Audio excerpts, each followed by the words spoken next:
Sonic and Sega All-Stars Racing Transformed is one of my favorite games of all time. I'm saying it now, this game means a lot to me. Being over a decade old, I have played it across my past, including very recently when I set out to play the entire World Tour mode. Although it was a grueling task, I got to relive some nostalgia and got to take a deeper, more critical dive on the game. So without further ado, here are my thoughts on Sonic and Sega All-Stars Racing Transformed, 11 years after the game's initial release.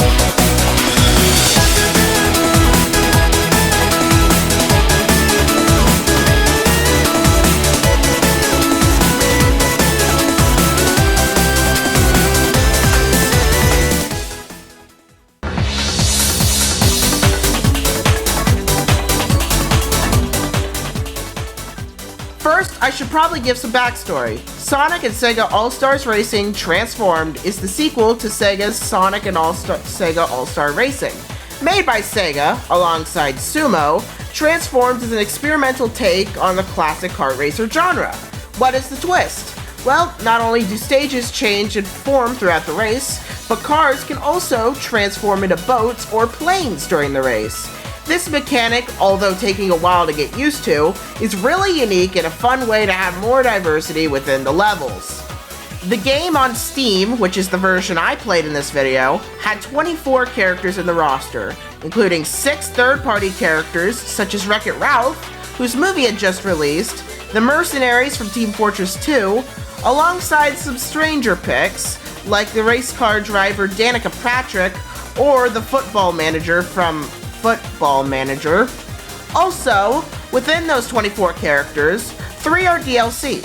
2 are now being sold with the game, those being Rio from Outrun and Metal Sonic, but the other character, who's sold for $5 is Simon from Yogscast. It was apparently for a charity back in 2014, where all proceeds went to charity for the time the promotion was happening, but you can still buy the character to this day, just in case you want to complete your collection.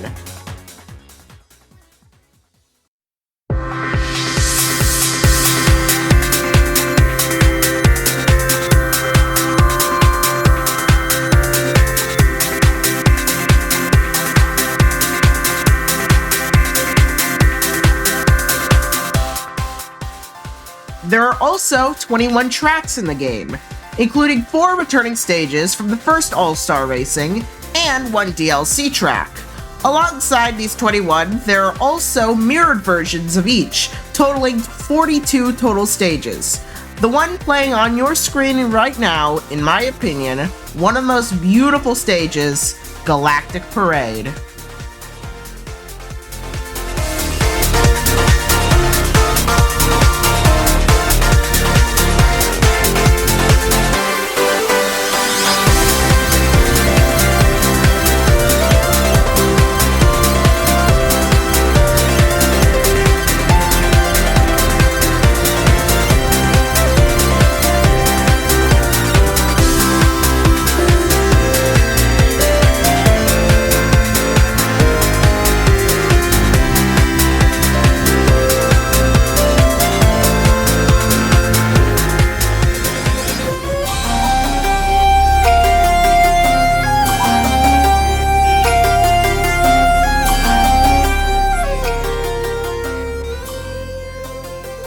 The reason I am including this part is because, for an 11-year-old game, this game is truly beautiful at times. I mean, just look at it.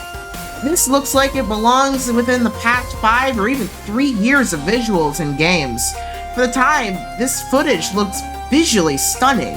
I wouldn't even be surprised if some of this footage would have been just, like, instead of them manually texturing every individual object, they just took pictures of some objects and turned them into textures. That's how I feel. This is gorgeous.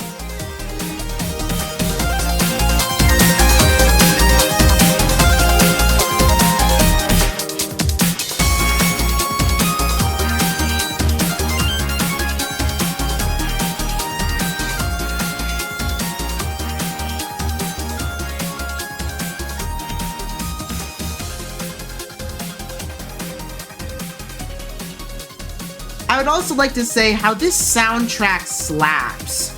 Almost every song in this soundtrack is an absolute banger, which perfectly fits and conveys the fast-paced action, unlike Mario Kart's music, which most songs sound like they belong in a Nickelodeon cartoon. No offense to you if you like Mario Kart.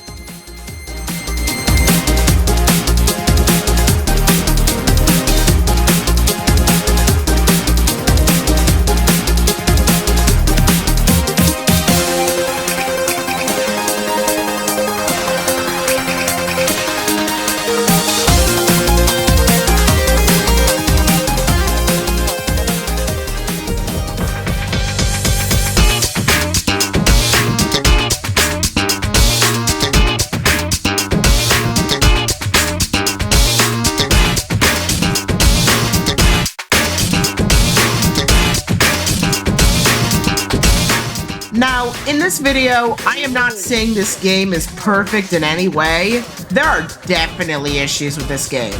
One in particular is this whole stage, Graffiti City.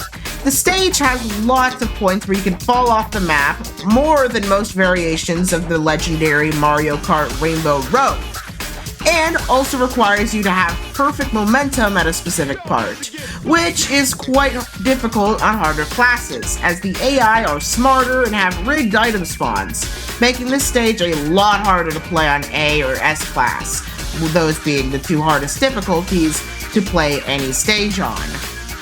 Alongside this, the game had chosen to implement a realistic physics system for boats and planes, in particular.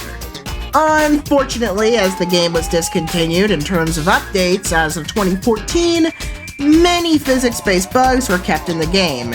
Here are a few examples.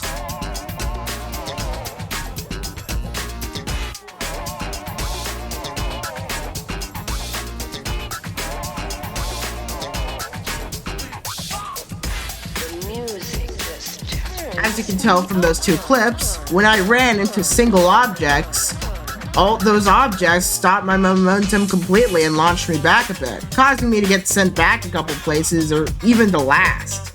That really sucks when trying to beat a track on the hardest difficulties, such as A difficulty or A or S difficulty. Alongside those bugs, many tracks have extremely sharp turns that even the AI screws up on. The stage on your screen right now, Graveyard Gig, is especially guilty of this. You notice that the AI slam their cars into the wall, killing their momentum, right?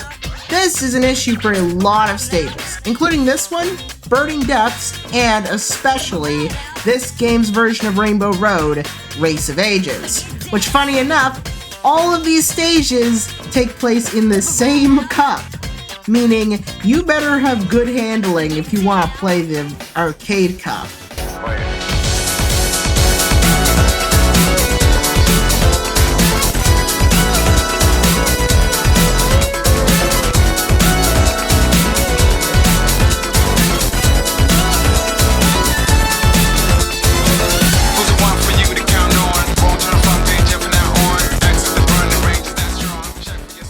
Now, past the game's issues, this game's variety in stages is one of the best features about this game. No two stages feel the same. Some stages, like Burning Depths, even have dialogue other than the announcers, making you truly feel like you're in the game the stage is from, and not just in a stage from another game. Alongside that, no matter what form you're in, it always feels like you are going faster than the speed of light. Alongside controller rumble, it makes the game a pretty immersive experience that is fun to enjoy no matter what. Also, I'm sorry, but this song that plays in this stage is just truly awesome.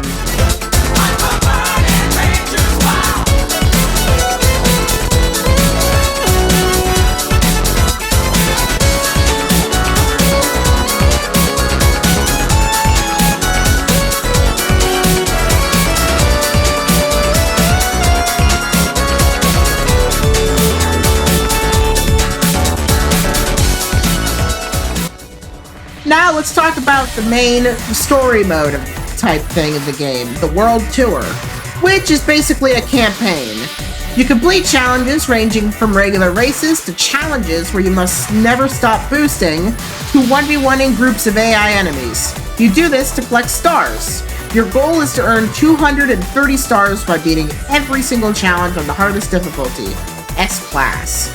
After doing that, you become an all-star player, having a star permanently on your menu screen, and one of the fastest characters in the game, Aegis, the character who I've been using for a lot of the video, alongside his modification, which maxes out his boost stat and almost maxes his speed stat, making him faster than the main man Sonic himself.